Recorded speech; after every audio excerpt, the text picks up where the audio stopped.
Olá pessoal, fizemos o último vídeo chamando a atenção de vocês para as imagens que as histórias podem contar paralelo àquilo que está sendo escrito ou narrado. E aí, durante a história, aquela história do ratinho, o morango maduro e o grande urso esfomeado, eu comentei sobre a lição de moral de uma história e algumas pessoas vieram conversar comigo sobre isso. Que eu mencionei alguma coisa que o contador de história normalmente não tem a maioria dos contadores não tem essa objetivo e essa coisa de falar sobre a lição de moral. Por quê? Nem sempre a história tem uma lição de moral, a princípio, né? E não tem que ter, né, toda a história, né? A gente tem que perceber qual é a intenção, as intencionalidades ou a intenção daquela história. A princípio, quando a história tem alguma lição de moral, por que não falar a lição de moral? Primeiro porque às vezes a história traz uma lição de moral pré-definida e a pessoa que está recebendo aquela história está absorvendo muito mais do que aquilo que a história falaria no final ou que o contador de história falaria no final. Às vezes ela passa por situações, experiências de vida, que ela absorve aquela história de uma forma muito mais diferente, mais ampla, mais profunda, com outras lições que não aquela que já vem limitada na história. Até porque algumas histórias trazem mais de um ensinamento, mais de uma lição, né?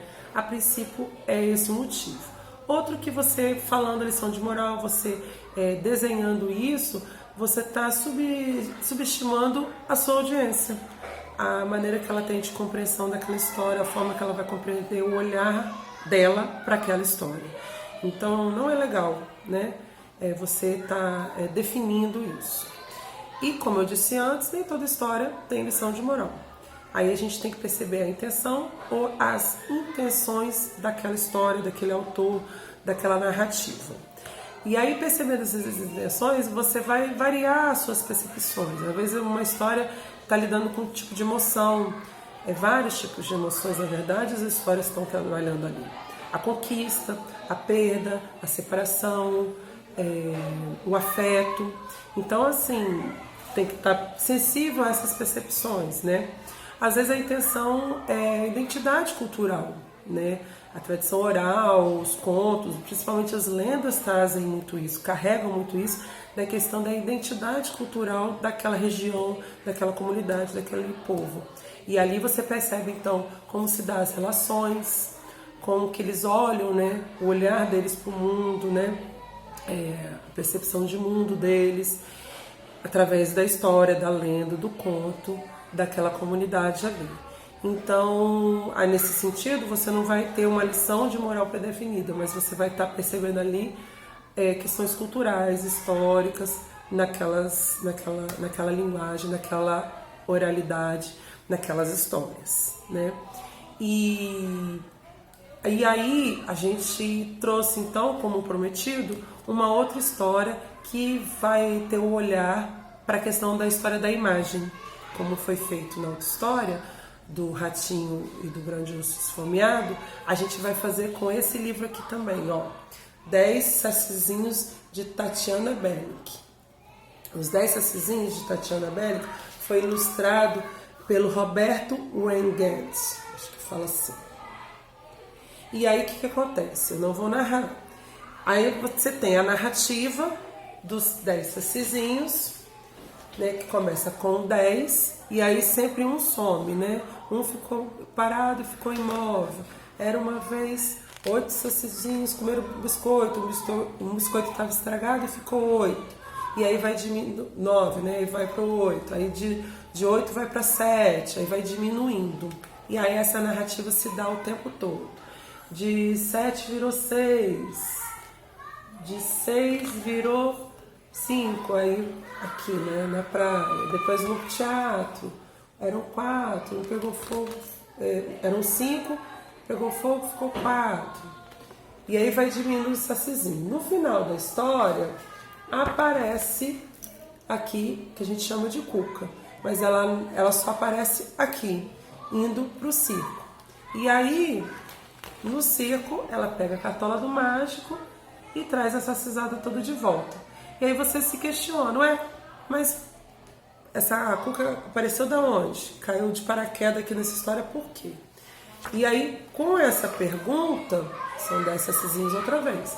Com essa pergunta, por que essa Cuca aparece e traz essa sacizada de volta, é que eu voltei. E aí, quando eu voltei, que eu não tive atenção e não percebi. E normalmente, quando você apresenta o livro, que eu uso para contar o livro, senão a audiência não vai perceber, a Cuca está sempre presente no momento que o sacizinho desaparece. Sempre tá vendo aqui de garçom, na hora do biscoito estragado, próximo aqui ao arco-íris. Mas você só tem essa percepção, no caso eu só tive essa percepção, quando eu me questionei por que essa Cuca aparece do nada. Aqui, ó, levando o sacizinho para ir embora no navio, quem tá no barquinho? A Cuca. Aí eu até faço essa brincadeira. Mas, gente, por que a Cuca traz de volta? E volta. Olha lá, quem estava na praia na hora que o sacizinho botou o brinco enferrujado na orelha? A Cuca. Ainda faço essa brincadeira. Quem estava lá na hora que o teatro pegou fogo, que saiu com a vela acesa na mão? A Cuca. E aí eu chamo a atenção para a Cuca fazendo essa brincadeira. E eles começam eles mesmos a falar. Quem? É eles mesmos. A Cuca. E aí eles começam a brincar com a imagem do livro. Aqui no caso, ela não aparece. Mas eu questiono, e a Cuca, onde é que tá? Os maiores já falam, lá, o banheiro tá ocupado. Consegue ler, diz que tá no banheiro. Outro diz que é o ratinho, porque ela é uma bruxa e vira. E desse aqui, outros falam que tá na foto. Esse aqui não aparece nada, eles falam que é o sapo, né? Que são só as duas imagens que ela não aparece. Então, ela resolve trazer o Saci de volta. Então, quer dizer, esse livro é um livro que sem ele, sem a imagem, você não tem aproveitamento total do livro, entendeu? Porque só pela imagem que você entende a presença da Cuca, e aí você tem uma outra história na imagem do livro. Então aí atenção nos livros quando vocês forem escolher, né? Observar bem, estudar bem, para poder pegar todas as possibilidades que o livro traz quando for contar. É isso que a gente vem trazer hoje. Espero ter contribuído. Beijo a todos. Até a próxima.